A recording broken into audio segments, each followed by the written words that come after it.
నెల్లూరు, సింహాచలం, పూరి జగన్నాథ్ 4 ప్రాంతాల భక్తి, కాని దేవుడు మాత్రం ఒక్కడే. ఈ 3 ప్రాంతాల భక్తి కలయిక మన శ్రీకాకుళం జిల్లాలోని రట్టి వల్లభనారాయణ స్వామి దేవాలయం. ఇది 18వ శతాబ్దంలో జరిగిన ఒక మహాఘట్టం. నెల్లూరు జిల్లా బుద్ధగిరి అడవిలో కొందరు ఒక పాల చెట్టును నరకగా అందులో నుంచి ఒక్కసారిగా రక్తం ఉప్పొంగింది. భయంతో మూర్ఛపోయిన వారికి ఆ ఊరిలో ఉండే ఒక వైష్ణవ భక్తురాలి కలలో సాక్షాత్తు సింహాచలం అప్పన్న కనిపించి కర్తవ్యాన్ని బోధించాడు. ఆ దేవుడి ఆదేశంతో వారు ఆ చెట్టు మొద్దును భుజాన వేసుకుని పూరి పుణ్యక్షేత్రం దిశగా సముద్ర తీరం వెంబడి ప్రయాణం ప్రారంభించారు. ఆకలి దప్పులు అలసట లేకుండా వాగులు వంకలు దాటుకుంటూ సాగిన ఆ ప్రయాణంలో ఒక భీకరమైన తుపాను రాగా వారు శ్రీకాకుళం జిల్లా మందస సమీపంలోని రట్టి గ్రామానికి చేరుకుని విశ్రమించారు.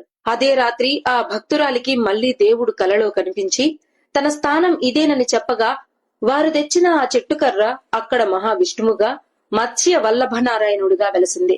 సరిగ్గా అదే సమయంలో ఆ తుపాను నుండి ప్రజలను కాపాడమని ప్రార్థిస్తున్న మందస సంస్థానాధీశులు శ్రీ రాజా జగన్నాథ రాజమణి కలలో కూడా సింహాద్రి అప్పన్న కనిపించాడు. తాను మత్స్యావతారంలో ఉన్న మహావిష్ణువుగా రట్టి సముద్ర తీరాన వేంచేసి ఉన్నానని ఆజ్ఞాపించడంతో ఆ స్వామికి శ్రీ మత్స్య వల్లభనారాయణ స్వామి అని పేరు వచ్చింది. రాజుగారు మంగళ వాయిద్యాలతో అక్కడికి చేరుకుని ఆ పుణ్యస్త్రీ చేతుల మీదుగా ఆ మూల విరాట్ను ప్రతిష్ఠించి ఆలయాన్ని నిర్మించారు. గుడి కట్టే నాటికి ఆ రాజుగారికి సంతానం లేదు అనే ఒక బాధ ఉండేది. కానీ స్వామివారిని ఆరాధించిన తర్వాత 2 కుమారులు 2 కుమార్తెలు జన్మించారు. దానికి కృతజ్ఞతగా రాజుగారు తన పిల్లల తొలి తలనీలాలను ఆ స్వామివారికే సమర్పించారు. అప్పటి నుంచి నేటి వరకు ఆ ప్రాంత ప్రజలంతా తమ పిల్లల మొదటి తలనీలాలను రట్టి స్వామివారికే అర్పించడం ఒక ఆనవాయితీగా వస్తోంది. ఆ భక్తులు ఆ చెట్టు మొద్దును పూరి వైపు తీసుకెళ్తున్న క్రమంలో రట్టిలో ఆగిపోవడం వల్ల ఆ పూరి జగన్నాథుడే ఇక్కడ కొలువై ఉన్నాడని భక్తుల ప్రగాఢ విశ్వాసం. అందుకే పూరిలో ఇచ్చే విధంగానే ఇక్కడ కూడా భక్తులు పవిత్రమైన కుండల్లో స్వామివారికి పానకం నైవేద్యంగా సమర్పిస్తారు. గత 205 ఏళ్లుగా ఇలాంటి వేడుకలు ఘనంగా జరుగుతాయి. ఫాల్గుణ మాసంలో పౌర్ణమి వరకు డోలా యాత్ర ఉత్సవాలు, కామదహనం హోమం జరుగుతాయి.